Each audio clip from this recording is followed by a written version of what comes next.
Thank you very much, Secretary Ricky Manalo and the members of the Cabinet, Mr. Kevin Rudd, President of the Asia Society, part of our delegation, the House Speaker Martin Romualdez, our ambassador to the United States, Ambassador Babes Romualdez, all the distinguished guests who have come to join us this afternoon. Ladies and gentlemen, good afternoon. I am honored to speak before this esteemed organization that is the Asia Society.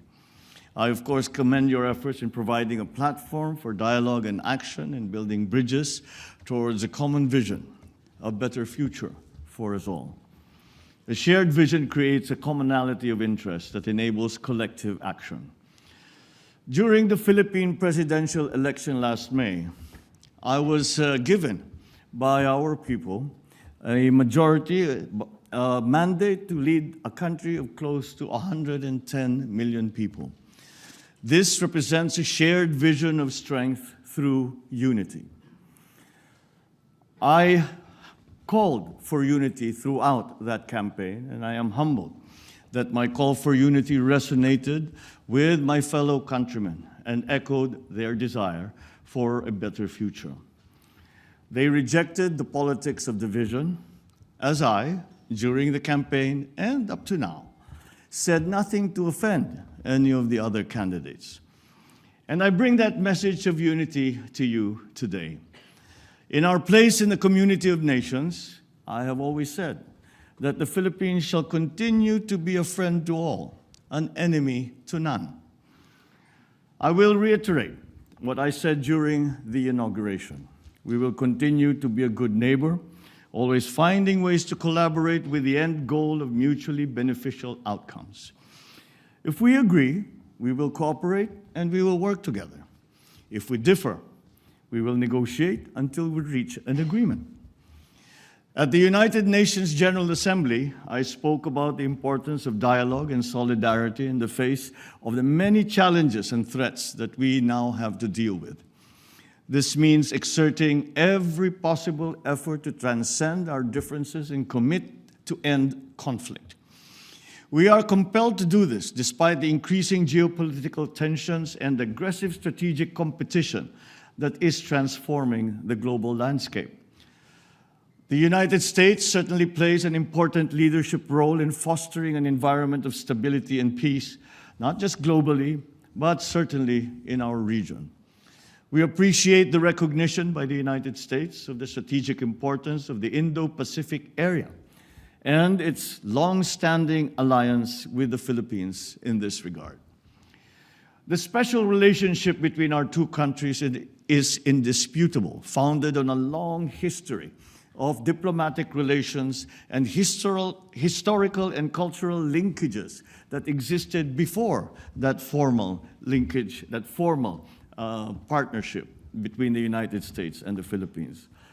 The United States, after all, is our only treaty ally. We believe that our alliance is an important basis for substantial and sustainable Philippine-U.S. cooperation in support of the Philippines' security and socio-economic development agenda. On the security front, we seek collaboration to effectively implement the framework of defense agreements while enabling the meaningful modernization of our armed forces and civilian law enforcement capabilities. As I clearly stated in my State of the Nation address, I will not preside over any process that will abandon even a square inch of territory of the Republic of the Philippines to any foreign power.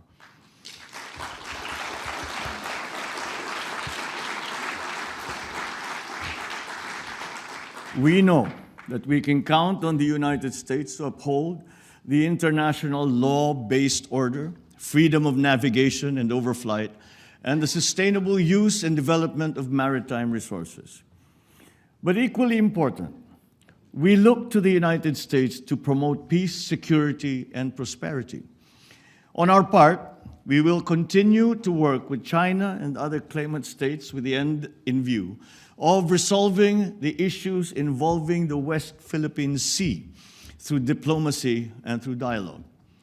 The Philippines' candidature for a non-permanent seat in the UN Security Council for the term of 2027 to 2028 is premised on my country's long years of experience in building peace and forging new paths of cooperation.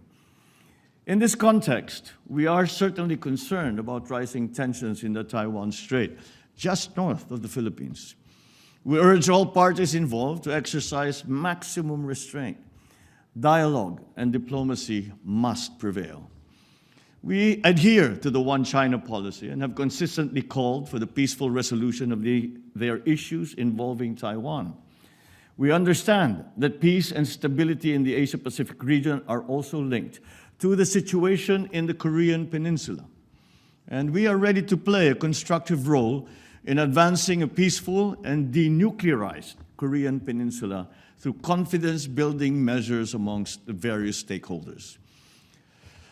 On Russia and Ukraine, the Philippines urges all parties to continue adopting a peaceful means to maintain international peace and security. The Philippines has voted in favor of the 3 UN General Assembly resolutions on Ukraine. And at this point, let me discuss the various dialogue mechanisms in the region. We will continue to work towards strengthening ASEAN, particularly its dialogue partnerships with neighbors that uphold regional peace and security. We welcome the renewed engagement of the Quad along with the recent establishment of the AUKUS. These mechanisms should help prevent destabilizing actions in the region that go against international law. We think that these dialogue mechanisms and security arrangements should complement, not supplant, the ASEAN-centered regional security architecture that has been built over decades by the ASEAN and its member partners, as well as the existing network of bilateral security partnerships in the region. Now let me touch on the economic front. The U.S. remains a strategic trading and investment partner of the Philippines. American businesses, including Fortune 500 companies, have found a home in the Philippines. They recognize the Philippines as our country for its business-friendly policies, a very competent workforce, and a network of economic zones.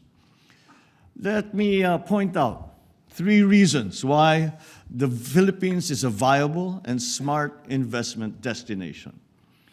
First, our macroeconomic strength and bright prospects. The Philippine economy expanded by 5.7% last year and by 7.8% in the first half of this year. Growth was broad-based, driven not only by government spending, but also by household consumption and investments, reinforced by consumer and business confidence. Second, we have enabling policies in place. Recently, investor-friendly laws were enacted, and my administration is determined to leverage these changing reforms that will enhance those efforts. Third, and perhaps the most important point, another strong asset that we have is our human capital. We boast of a young, educated, hardworking, English-speaking workforce that is among the best in the world. With a very young median age of 25.7 years old, the Philippines enjoys a demographic advantage from which investors can benefit. We would welcome capital investments from the U.S., and our priority sectors are agriculture, clean energy, particularly nuclear energy, health systems, information technology, and business process management, or IT/BPM, digital connectivity and manufacturing, including the critical sectors of semiconductors, green metals, batteries for electric vehicles, and electric vehicles themselves. The Philippines looks forward to how the Indo-Pacific Economic Framework will support our efforts to promote resilient supply chains, health systems, infrastructure, as well as clean energy and decarbonization.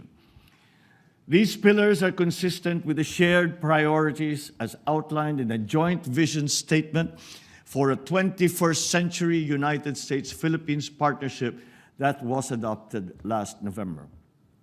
We hope for the reauthorization of the Generalized System of Preferences, or GSP program, which will greatly benefit both our countries. The GSP has long been a win-win program for the United States and its development partners, including, of course, the Philippines. These are interesting times, and there are many things to accomplish. The far-reaching ill effects of the pandemic compel us to reinvigorate our economies in a spirit of sustained cooperation and collaboration. We must use public and private resources effectively to encourage the expansion of trade, investment, technology transfers, all to accelerate our development. Despite the challenges of the pandemic and the global economic crisis, the Philippines remains on track to graduate to upper middle-income country status by next year.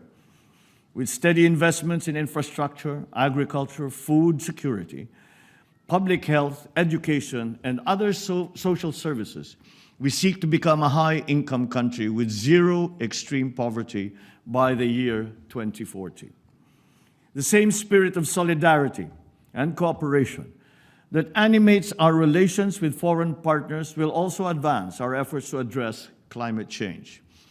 We must enhance our collective capacity to urgently and decisively respond to this existential threat that not only the Philippines, but the entire world is facing. Certainly, the world continues to be faced by enormous challenges. But I am confident in the future because I have 110 million reasons for being so. Such is my faith in the Filipino people and the relationship we hold with the United States and our other allies and partners and friends. With the continuing support of our only treaty ally, we know we can make a better future happen. Thank you and good afternoon.